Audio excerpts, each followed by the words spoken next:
Messieurs, dames, bonjour, bonsoir et bienvenue pour cette deuxième salve d'annonce, jour 2 de l'Anime Japan 2024. Donc on va faire ça en 3 petites parties, non pas 2 comme hier. En premier lieu, les annonces qui ont été faites en dehors des stages, bien sûr, parce que vous savez qu'il y a 3 stages, au cas où ça serait nécessaire de vous le rappeler, rouge, bleu, vert. Et en deuxième, nous allons faire ce qui a été annoncé. Cependant, il n'y avait rien d'intéressant à en traiter, donc je vais faire vraiment un tour très rapide de ce qui moi m'intéresse, parce que je ne parle que de ce qui m'intéresse, le reste je m'en fous. Voilà, ne me demandez pas de Black Butler, ne me demandez pas de Fate, ne me demandez pas de je sais plus trop quoi, il y avait du Monogatari, il y avait du Kaiju Number 8, je m'en branle complet de ces séries là, ou Blue Lock par exemple aussi, le movie épisode Nagi, je m'en fous, de toute façon je crois qu'ils ont rien annoncé. Et puis en troisième partie bien sûr, les stages, qui étaient les plus importants, que je considère en tout cas comme les plus importants, qu'on traitera en dernier, parce qu'on garde toujours le meilleur pour la fin. Commençons pour faire rapide. La seule annonce que moi j'ai vue qui m'intéressait en dehors des stages, ça concerne la série Sword Art Online Alternative Gun Gale Online et sa saison 2. Vous saviez que la série revenait toujours par le studio 3 Hertz. On savait que c'était pour cette année, mais on a eu plus d'infos. Alors un trailer, ça serait un euphémisme de dire que c'est un vrai trailer. On voit vite fait les personnages bouger, mais on sait pas trop si ça va être le produit final. Mais on voit quand même les persos bouger et c'est prévu pour le mois d'octobre de cette année.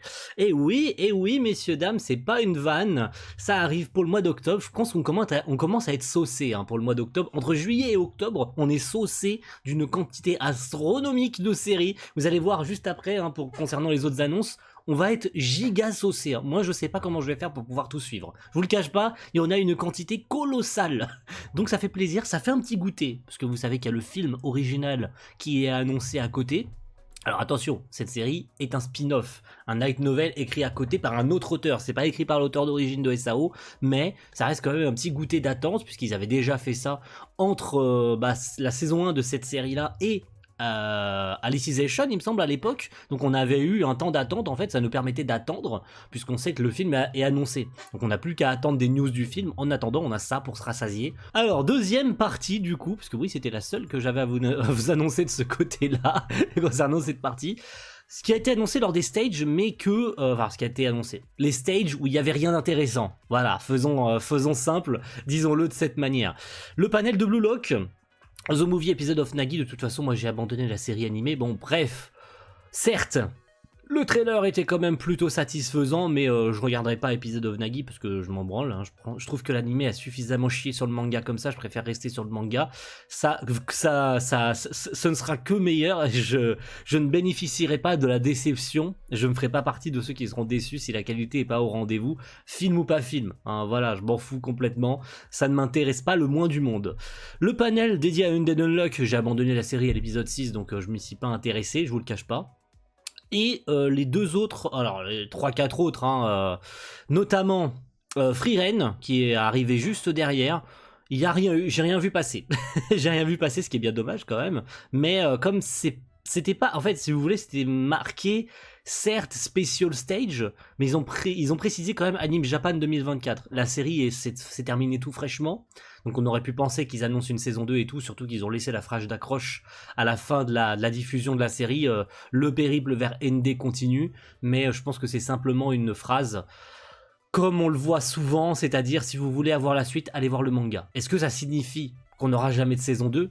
Pas forcément, vu le succès colossal de la série animée, c'est clair de le dire, ça a été aussi annoncé, il me semble, dans le stage, que les ventes du manga ont multiplié par 2 suite à l'animé. C'est pas une vanne. Konosuba saison 3, de toute façon, ça arrive bientôt, c'est le 10 avril, donc est-ce qu'ils ont annoncé de plus ? Je pense que c'était simplement les seiyuu sur place qui blablataient 2 minutes, histoire de dire leur passage préféré, qu'est-ce qu'ils attendent pour la saison 3, attendez ça avec impatience, et j'en passe, c'est les meilleurs. C'est pareil, et ça, bon... Pour le coup, je pense qu'on peut avoir une petite surprise à la fin de la diffusion, c'est la semaine prochaine concernant The Danger in My Heart. Et donc ils ont rien balancé simplement parce que la diffusion de la saison 2 est pas finie, elle finit que la semaine prochaine. Oui, si jamais vous aviez un petit doute, la série fait 13 épisodes. Ma crainte, je m'y attends. Je m'y attends parce que simplement je me suis intéressé aussi au scan. Il y a de grandes chances qu'ils n'annoncent pas de saison 3. Simplement parce qu'il n'y a pas assez de chapitres pour adapter une saison 3. Voilà. Puis c'est à peu près tout. Il y a eu aussi The Irregular at Magic High School, mais c'est pareil, ça commence la semaine prochaine. Donc on verra bien. comment ça va évoluer. Mais j'ai rien vu passer, il y a eu peut-être un petit trailer ou l'artiste de l'ending ou une connerie comme ça, mais c'est pas ce qui nous intéresse le plus. Passons au reste, du coup, les annonces les plus importantes. Alors je vais pas m'attarder sur toutes, surtout sur la première, concernant Oshinoko, saison 2, qui a été annoncée pour le mois de juillet 2024. C'est pas des vannes, vous avez bien entendu. L'arc c'est la troupe de théâtre, un truc comme ça, parce que je lis pas le manga. Hein. La troupe de théâtre ou l'arc du théâtre débute au mois de juillet. Pas de trailer pour le moment, on aura plus d'infos le 12 avril. Ouais, vous avez bien entendu, 12 avril. Ils vont balancer de nouvelles infos, ça sera plutôt bien. Au moins ils nous tiennent au courant, c'est pour le 12 avril. Au moins il n'y a pas de suspense là-dessus. On sait que c'est pour bientôt. Donc on va attendre ça avec impatience, surtout de voir quelles images ils vont nous montrer, parce que du coup ils ont rien montré, hein. Ils ont eu un petit teaser de rien du tout avec l'affiche de la série, un peu comme ils l'ont fait avec Harry Fureta hier. Ils ont pas montré d'image, mais c'est quand même bientôt, hein, c'est pareil, hein, c'est dans 3 mois et demi, donc ils ont intérêt au mois d'avril, le 12, donc du coup on se donnera rendez-vous le 12 pour des infos, de balancer plein d'images, parce que sinon ça va chier dans les chaumières. Je veux dire, le manga fait suffisamment... ne fait justement suffisamment pas assez de l'unanimité ces derniers temps. On se doute bien pourquoi, pour ceux qui lisent le manga. Je dirais rien pour les animés only. Je lis pas le manga, mais simplement parce que je peux pas ne pas me faire spoil avec tout ce qui traîne sur internet. C'est comme ça, c'est pas autrement. J'y peux rien. De toute façon, Oshinoko, ça me dérange pas. Mais voilà, ils ont intérêt à balancer des images le plus vite possible, et surtout de nous rassasier, parce que je sais pas si c'est l'un des arcs les plus appréciés, il me semble que non. Mais il n'empêche que c'est attendu au tournant quand même. Hein. Et je pense que personne s'attendait à ce que ça arrive si tôt, surtout. Mais bon, c'est pas plus mal quand même. Hein. Disons-le. Blue Exorcist, Shimane Illuminati Saga. Alors ça change de nom, ouais, c'est pas des vannes. La série revient très bientôt. La série s'est terminée hier. Voilà, hier soir, donc l'arc Illuminati s'est terminé hier. Cependant, les leakers avaient annoncé que la série aurait 3 cours séparés. Et du coup, ils se sont pas foutus de notre gueule puisque la série revient très bientôt au mois d'octobre 2024. Ouais, je vous avais dit qu'on allait être saucé. Déjà, je vous ai dit Oshinoko juillet. Pareil, on est saucé en juillet, plus Blue Exorcist au mois d'octobre. On est saucé, je sais pas comment je vais tenir le rythme avec tout ça.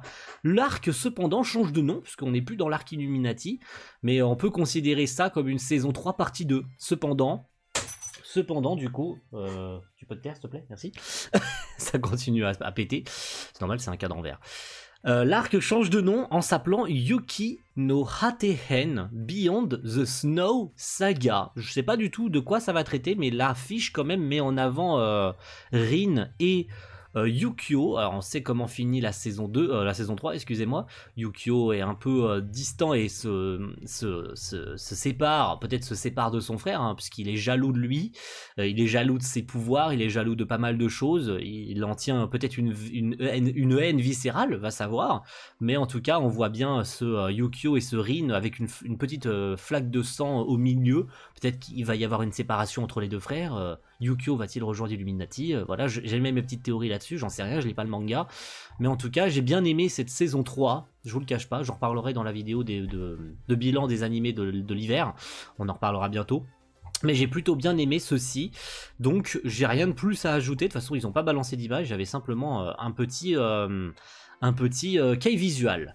Et pour finir, du coup, parce que je crois que j'ai rien d'autre, ouais, effectivement j'ai rien d'autre, on va finir en apothéose avec la saison 3 de ReZero. Oui, on a eu un nouveau trailer, on a eu un staff d'animation, alors je l'ai pas sous les yeux, mais je peux juste vous donner le studio, ça sera déjà un bon début. On avait des doutes concernant le studio d'animation, il y avait eu des spéculations là-dessus lorsqu'il y avait eu, vous savez, l'année dernière du coup, puisque ça fait 1 an que la série a été annoncée à l'Anime Japan 2023, donc il était temps qu'ils annoncent quelque chose, ils sont restés muets pendant 1 an, et ils reviennent avec une nouvelle bande-annonce, et c'est bien le studio White Fox qui sera à la baguette. White Fox qui n'a plus fait grand-chose depuis un bon bail quand même, hein. Ça faisait très longtemps qu'ils n'avaient pas produit des trucs, et ils reviennent, cependant changement de staff bien sûr, et le trailer est bien, il y a des scènes d'action, on n'entend pas les seiyuu parler, mais il y a beaucoup de scènes d'action dessus. Cependant, j'émets quand même un petit retrait sur les chara design. Alors apparemment, ce serait un chara designer qui viendrait tout droit de Shikio Ani, et ça justifierait peut-être le côté un peu potelé des personnages. J'ai l'impression que leur visage est un peu rond. Alors est-ce que c'est dû du coup au fait que ce soit un chara designer de KyoAni avec justement leur personnage un peu potelé et tout? Je trouve pas que ça corresponde bien à ReZero, je sais pas pourquoi. Et pareil, au niveau de la DA, je trouve que ça fait un peu lisse. Ça manque de texture, ça manque un peu de profondeur, de couleur et tout. Je trouve qu'on avait été bien, on avait été bien sur la saison 1 et sur la saison 2. Là, ça fait un peu lisse, ça fait un peu terne en termes de couleur, je sais pas. Et puis pareil, je trouve les chara design pas très uniformes sur certaines scènes. Alors, est-ce que encore une fois, c'est un trailer pré-animé ou est-ce que c'est vraiment les images de scènes d'action qu'on aura? Surtout qu'on vraiment, ils nous balancent la giga sauce contre les. Alors c'est quoi? C'est contre les servants de la sorcière ou un truc comme ça, je sais plus, les apôtres de la sorcière, on les voit tous, on les voit tous se battre contre un des membres de la fratrie de Subaru, hein, qu'on connaît si bien. On voit notamment Emilia, on voit le mec avec son épée, le vieux là, on voit toutes les prétendantes au trône, on voit pas mal de choses, on voit Garfield, on voit bien sûr, tout le monde est là de toute façon. On verra bien de quoi va parler cette saison 3, puisque vous savez qu'ils se sont libérés du tombeau à la fin de la saison 2, donc vont-ils revenir à la capitale, et puis les apôtres de la sorcière les attendent au tournant pour les buter et tout. Je sais pas du tout de quoi il en retourne, même si je lis le manga on est toujours dans l'arc justement du sanctuaire, donc j'en sais rien, je lis pas le light novel chez Ofelb. Donc je n'ai pas la moindre info concernant le contenu de cette saison 3, ça fait plaisir, et du coup la date, hein, parce que vous l'attendiez, parce que si on a un studio on a une date, octobre 2024. Ouais, c'est bon, on est saucé, c'est bon, ça suffit maintenant. On a trop de séries au mois d'octobre, ça suffit maintenant, ok? Ça suffit, je suis rossé pour les 6 prochains mois, c'est n'importe quoi. Déjà que dans 3 mois, on va manger beaucoup de trucs, enfin, dans 3 mois et demi à peu près, on va manger je ne sais combien de séries en mois de juillet, sans compter qu'ils peuvent encore en annoncer bientôt. Et au mois d'octobre, pareil, ils peuvent encore en annoncer courant de l'été et tout, ils peuvent nous balancer des trailers à la volée comme ça sur des séries qu'on n'attendait pas. Bon, il y en avait bien d'autres, hein, des annonces aujourd'hui, hein, en dehors des panels, mais voilà, je retiens que celle-ci parce que c'est ce qui m'intéresse. Mais voilà, je me doute bien que derrière, en commentaire, vous pouvez me dire, il y avait ça. Je pense aussi à Bocchi the Rock et ses 2 films récap, je crois, un truc comme ça, avec des scènes supplémentaires dont la partie 1 arrive au mois de juin et la partie 2 arrive au mois d'août, un truc comme ça. Mais comme je m'en fous, bah voilà, j'en ai pas parlé. Bon, là c'est gratuit, hein, je vous donne l'info comme ça, mais je m'en fous un peu, je vous le cache pas. Et puis voilà, je pense que c'est à peu près tout. Et puis du coup, on se retrouve l'année prochaine, parce que je pense que je couvrirai l'Anime Japan 2025, je pense, hein, si ça vous plaît bien ces petites vidéos. Alors je ne parle que de ce qui m'intéresse, je pourrais couvrir tous les panels, mais ça ferait pas une vidéo de 15 minutes, ça ferait une vidéo de 40 minutes voire 1 heure, hein, le temps de traiter tous les trucs. Si je faisais pas de vidéo par exemple aussi le samedi, que je faisais que le dimanche et que je faisais une vidéo globale des 2 jours. Voilà, mais j'aime bien faire une vidéo simple le samedi, une vidéo simple le dimanche, comme ça je traite que de ce que j'aime. Parce que c'est ma chaîne et je fais ce que je veux. Voilà. Ouais, je sais, je suis méchant. En tout cas, rendez-vous bientôt, déjà pour toutes ces séries, déjà primo pour avoir plus d'infos, et l'année prochaine pour l'Anime Japan 2025. Ciao tout le monde.